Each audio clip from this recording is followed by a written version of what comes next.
Bess Williamson, recording Amateurs, Activists, and Professionals Constructing Access Before the Americans with Disabilities Act. What is accessible design, and where do we find it in the historical record? In modern design history, architects have not been known for their eager embrace of the challenge to include the design needs of disabled people, such as wheelchair users, cane and walker users, or the deaf and blind, as standard architectural concerns. The first federal law governing access in the U.S., the Architectural Barriers Act of 1968, created oversight boards and professional education grants. But as historians would later note, the law included no measures of enforcement, meaning that change would be slow and spotty. It was not until the passage of the Rehabilitation Act of 1973 and subsequent legal battles and protests that accessibility was phrased in terms of civil rights rather than awareness.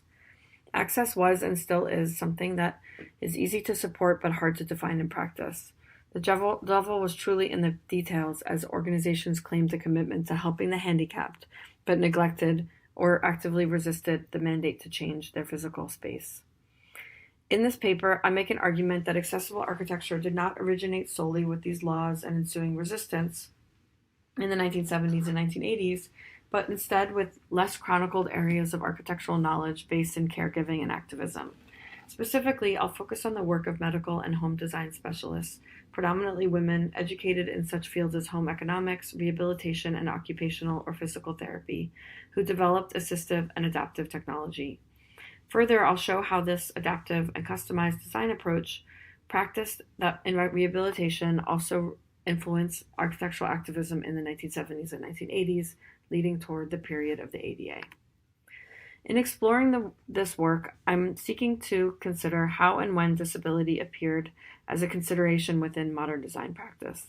Disability is not often a part of the human experience chronicled in grand narratives of modernization and modern design. If anything, the disordered, disfigured, ill, and abnormal body is what Leonard Davis calls dismodern, in that the disabled body presents a challenge to the autonomous subject of modernity. In modernist architecture, disabled bodies typically occupy either segregated spaces of institutions, asylums, and prisons, or no space at all, as 20th century designs for standardized spaces and products tended to entirely ignore disabled bodies. And yet, disability, meaning the socially constructed category of the abnormal body and mind, remains present in modernist spaces and modern culture.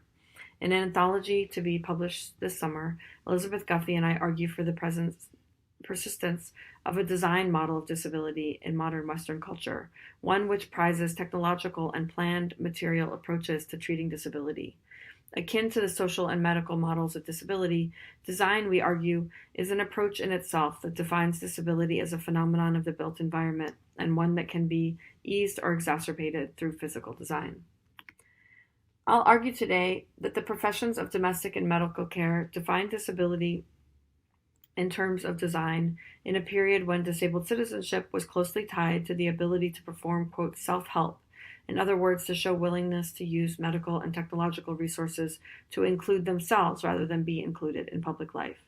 As lower-level medical staff, the work of therapists and other specialists was to develop individual customized devices and training programs in pursuit of this goal.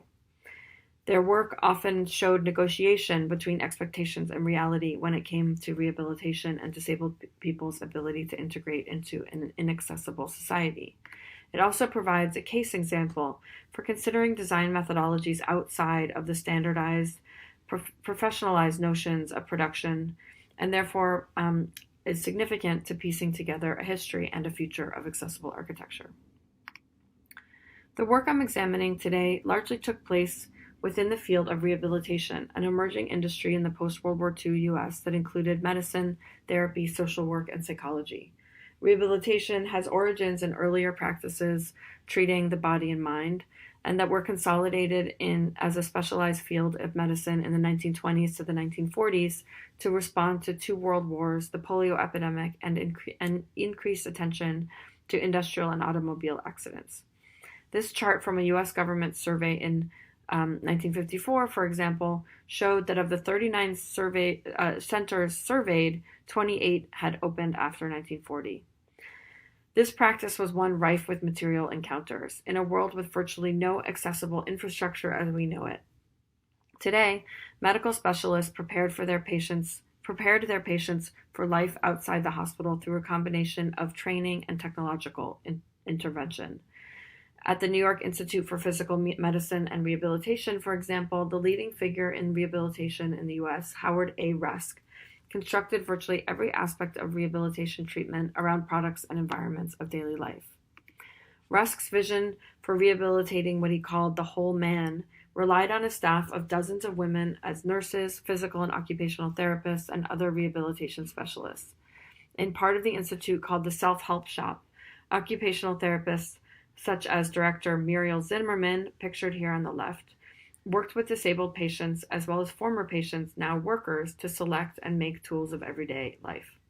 The Self-Help Shop, starting with its name, was firmly rooted in rehabilitation mantras of overcoming. At the same time, on its pegboard walls with off-the-shelf and do-it-yourself products, it presented a prolific design practice that seemed to suggest that help came not only from one individual self, but from technologies and experts who knew how to make and find them. Dozens of the products made here were documented in articles, as well as a book, Living with a Disability, of 1950, whose credited authors were Rusk and Eugene Taylor, another doctor at the Institute, but which seems to contain the work of staff and patients who are left unnamed. The book contains dozens of tools and design arrangements, many of which use off-the-shelf products or adaptations. For example, in the area of cutlery, there are commercially available large-handled spoons, forks, and knives, as well as a range of adapted tools, such as loop and ribbon handles for silverware, or supportive leather tabs to loop through the fingers.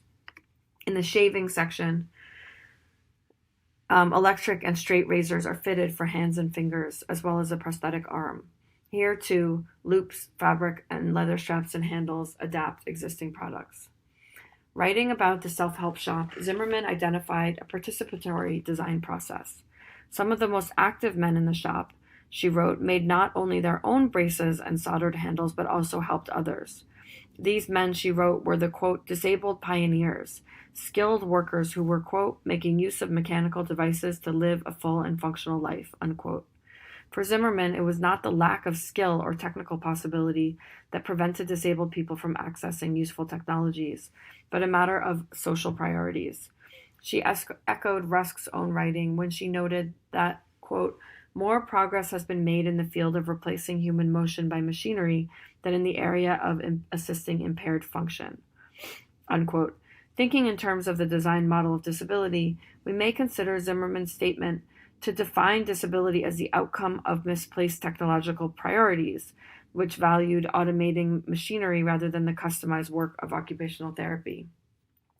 The work of occupational therapists and other trained and untrained caregivers is virtually unacknowledged as technological or design work. Along with the issue of attribution to a male employer, this kind of work represents not a practice of invention, but of adaptation. As a new wave of STS scholars has described it, this is maintenance, the unglamorous, long-term processes of fixing, updating, regulating, and otherwise not innovating with technologies. Added to the durational quality of these objects, the fact that they are produced by, with, and for disabled people also places them in the status of non-normative, non-standard design.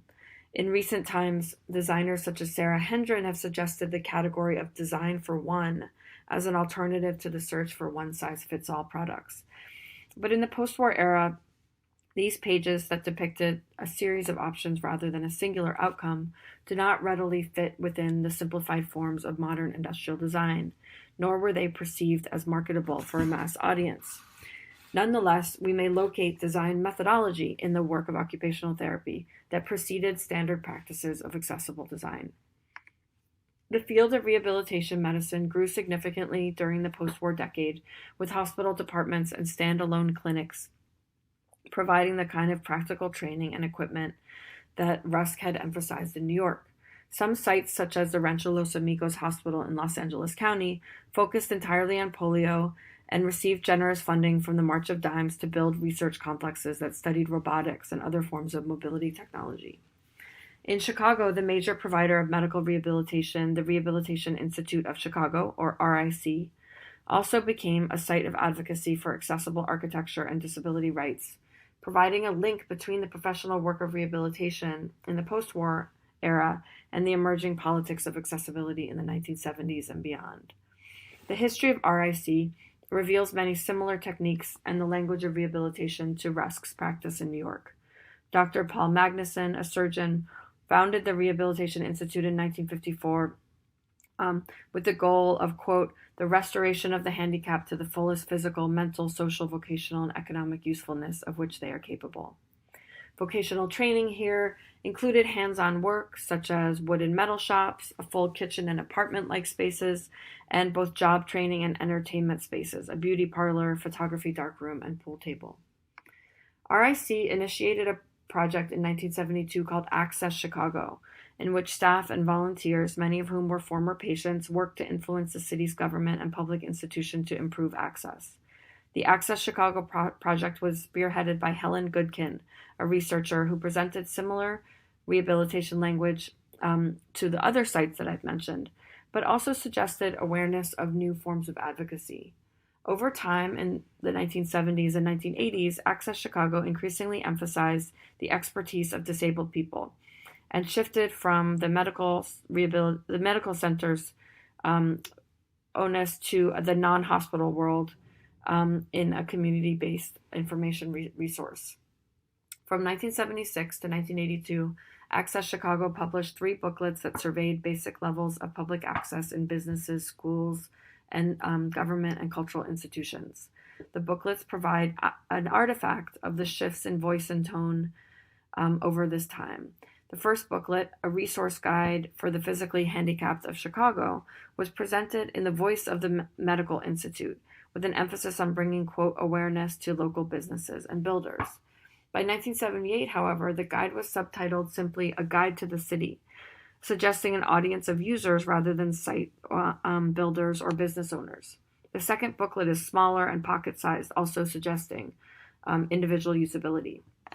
Within the second booklet are detailed listings for local sites that include the specifics on the location of wheelchair-accessible bathrooms, food sources, and parking.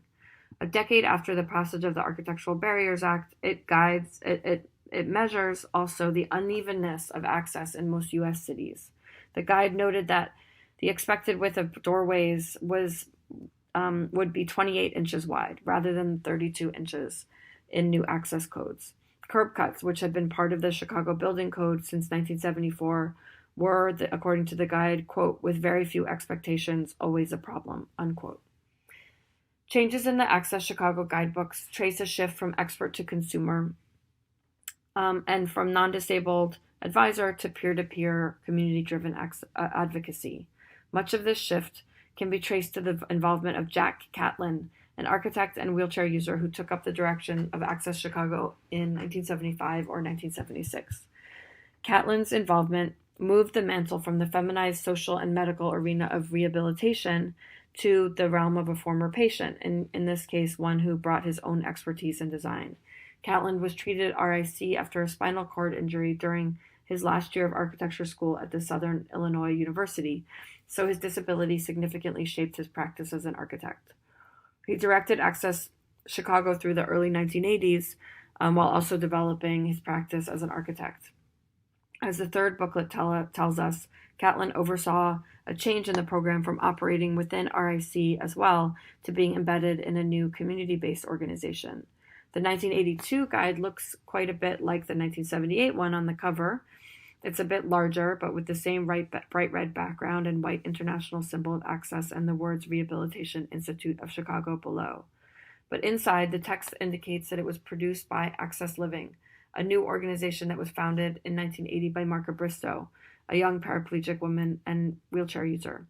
Bristow had a number of connections with RIC. She had been a labor and delivery nurse at Prentice Hospital, which is right near the Rehabilitation Institute. Also, she became a patient after she incurred a spinal cord injury in 1977 and then contributed to Access Chicago. In 1979, after attending a conference in Berkeley, California, the central organizing site for the U.S. disability rights movement, Bristow began planning for a similar community-driven organization in Chicago. The Access Chicago Guidebook of 1982 takes up the approximate same organization of the earlier guide, but also includes short texts that make clear the political goals of those who were compiling this information. Catlin introduced the guides as a means to, quote, simplify life in an environment unfortunately filled with barriers, unquote.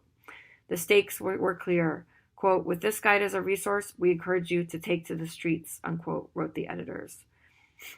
Margaret Bristow, too, explicitly tied the guide to a broader national movement for disability rights. Her introduction stated, quote, the guide is the result of many hours of hard work, not only by those involved in its production, but also, and more important, by thousands of disabled persons and their supporters who have fought long and hard for the right to access. As Access Living grew over the 1980s and 1990s, Access Chicago guidebooks disappeared. Perhaps this was because of an improvement of street-level access.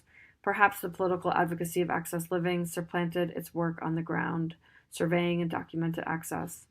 Additionally, without ongoing funding from RIC, Access Living may have shifted priority toward the services that are its core mission, rather than this research-driven project. Still, the booklets link the hospital-based self-help focus of rehabilitation and the rights project of this community-based organization.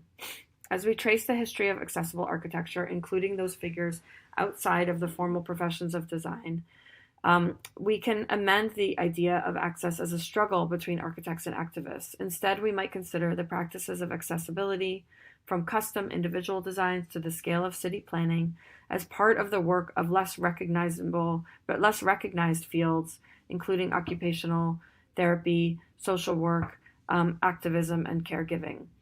For the therapists employed at sites including the New York Institute and the Rehabilitation Institute of Chicago, close relationships with disabled people were crucial to developing devices and plans for more accessible design. In collaborations with organizations like Access Living, disabled people themselves took up roles as experts and designers.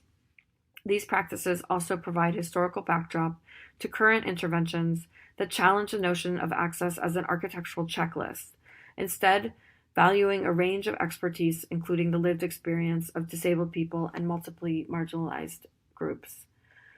For these projects, the customized and situated work of caregiving and activism in the 20th century may suggest a model and a precursor outside of trained design professions.